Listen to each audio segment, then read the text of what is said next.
And now, BX Forever presents another RPG deep dive. Welcome to another episode of BX Forever. Today we're doing something a bit different, a custom-tailored deep dive, where you are at the center of the story. That's right. The scenario is this. You have just been appointed seneschal of Duke Nevik's lands. He's away on crusade. It's springtime in the Dominion of Volstagrad, and, well, trouble is already doing. Big trouble. Okay, let's just jump right in, because before we even get to the main event, you are facing three huge challenges all at once. The first one is a direct hit to your treasury. The Patriarch comes to you and demands a costly, splendid spring planting holiday. Splendid being the key word. Exactly. The people's morale is just rock bottom after a really harsh winter. Their confidence in the Dominion is shot. Yeah. So this festival, it's basically mandatory political theater. And if you don't do it, the sources are really clear on this. Refusing to hold the festival drops Dominion confidence by 20 points. Instantly. So you either spend money you don't have, or you lose the political support you desperately need. And right on top of that financial crisis, the chief magistrate walks in with a murder case. The case of Ruvo Kolchitsky. He's a very popular local burgomeister, and he's just murdered Sir Heimgarlson. And Sir Heimgarlson wasn't just some random knight. He was a Stamtroll knight, but also, the sources call him a savage raider. And a killer. He had previously murdered Kolchitsky's entire family. This feels like a trap, a classic no-win scenario for a ruler. It absolutely is. If you, as the seneschal, you free Kolchitsky, well, he's the local hero who got his revenge. But you risk war with the Duke of Stamtroll. A powerful duke, yes. But if you hand Kolchitsky over to Stamtroll for justice, Then your own people might revolt. You'd lose all their love and support right when you need it most. so you're stuck between a war and a rebellion, and you're broke. You need a distraction, something big. And like an answer to a prayer, in walks Milos Formisius. The flamboyant impresario of select wonders. This fashion disaster in brilliant red and emerald green. And he wants a charter for his traveling exhibition. Perfect timing for that mandatory holiday entertainment you need. He's a bit of a huckster, sure, but the sources say he's genuinely not evil. He's just trying to make a lot of money. And his promised wonders seem like the only way out of this political mess. So you grant the charter, and that's when the wonders arrive. And not in a good way. Not at all. A few days later, you're woken up in the middle of the night by these sounds. Massive, terrifying thumps that shake the castle. Thump. A pause. Then thump. By dawn, you look out, and the sun is gone. There's a literal shadow over your castle. A metallic shadow. It's Earthshaker, this colossal mechanical automaton, and it is blotting out the sun. People are, understandably, panicking. I think it's the end of the world. And we really have to pause here and just absorb the scale of this thing. The sources give us the exact number, and it's just staggering.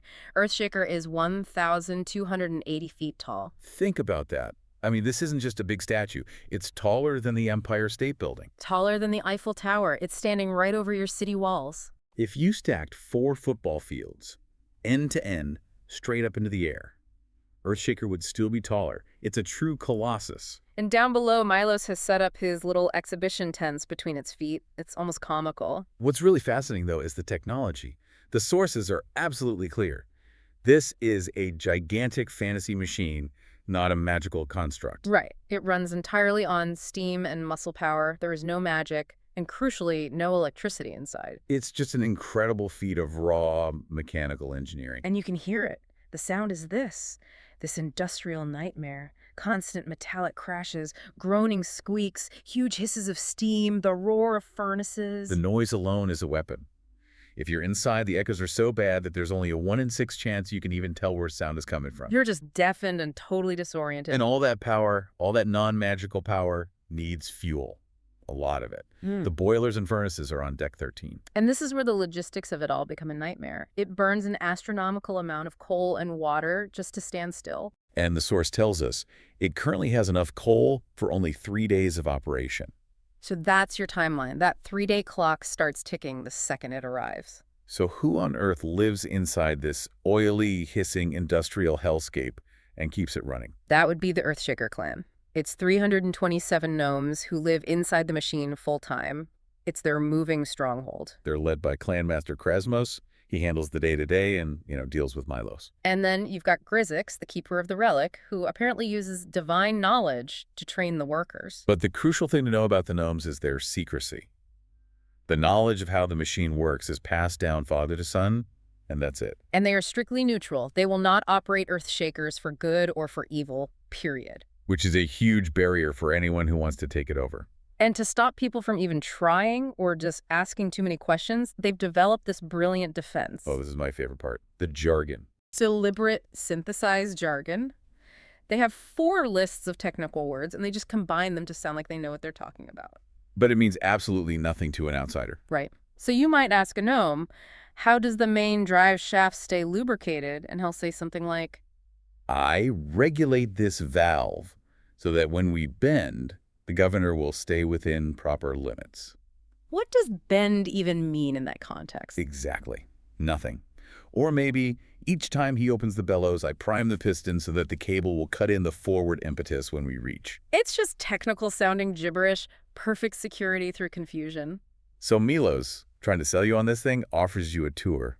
And this is where the sheer horror of the machine becomes real. You start at the bottom, deck 1, the spring floor. These are basically giant shock absorbers, 5-foot diameter coil springs.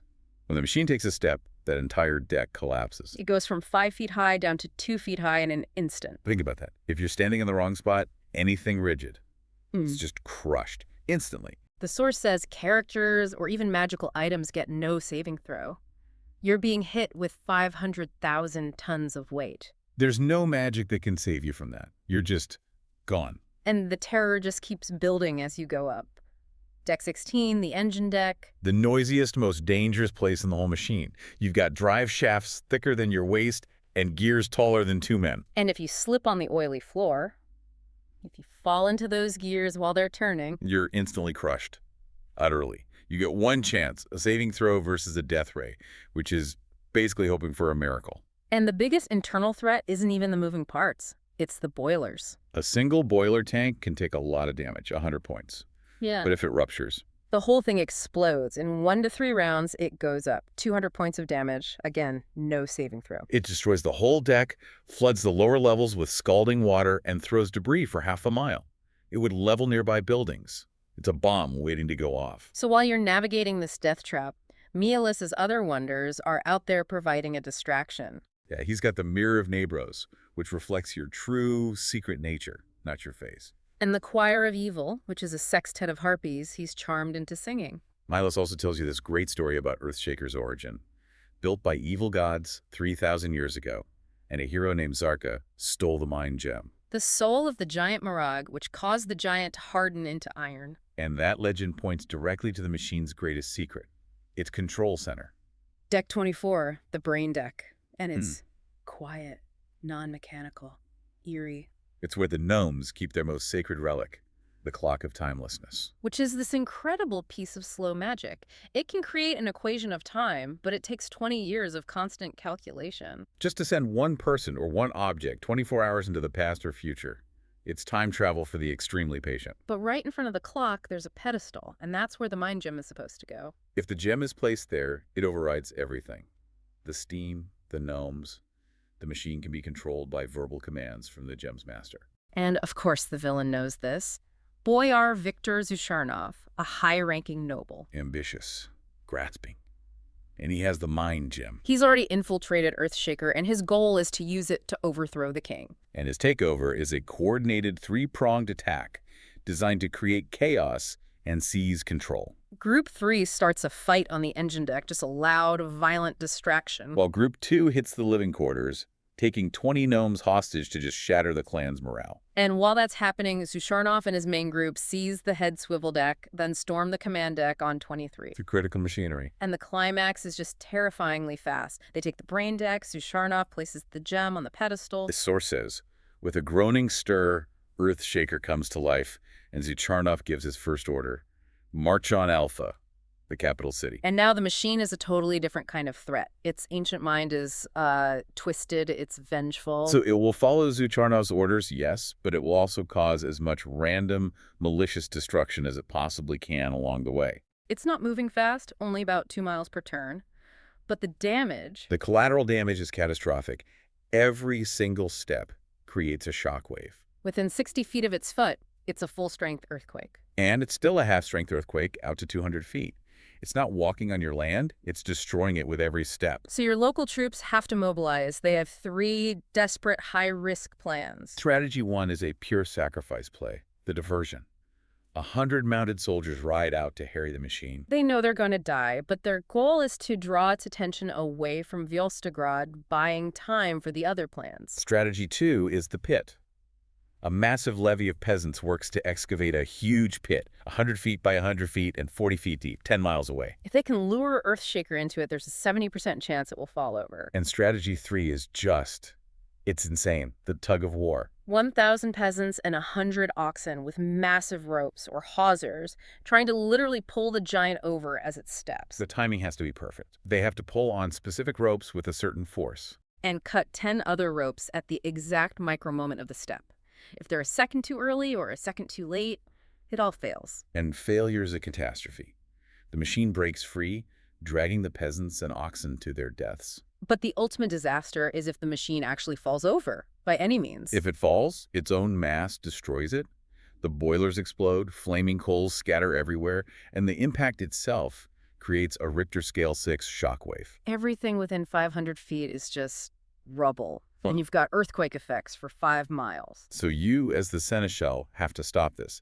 And if you defeat Zucharnov, the outcome actually solves your initial political problem. Right. If you save the machine, Milos will gladly give a demonstration of its power like drain a swamp in a few hours to impress the ambassadors from Stamtrol and stop the war. But even if you destroy it, the very fact that you defeated this seemingly invincible monster is enough to impress them. You're a hero. And the wreckage isn't a total loss. It becomes a source of valuable scrap metal, brings in 10,000 gold pieces. And it becomes a tourist attraction, boosting Dominion confidence for years, which solves your other problem. But the final judgment comes from Duke Nevik when he returns. If you save the land, you're rewarded. Titles, friendship for life. But if you let Earthshaker lay waste to the Dominion you were supposed to protect, you're exiled. In disgrace. The stakes couldn't be higher. The incredible power of this machine is matched only by the danger of those who want to control it. And if Milos gets it back, he just leaves, promising something even bigger next year. Which leaves us with that final provocative thought. What does the sudden existence of this kind of tower, a machine that can cause an earthquake just by falling over due to the political balance of a world like this? How do kings and dukes maintain control when that kind of destructive power is suddenly on the table?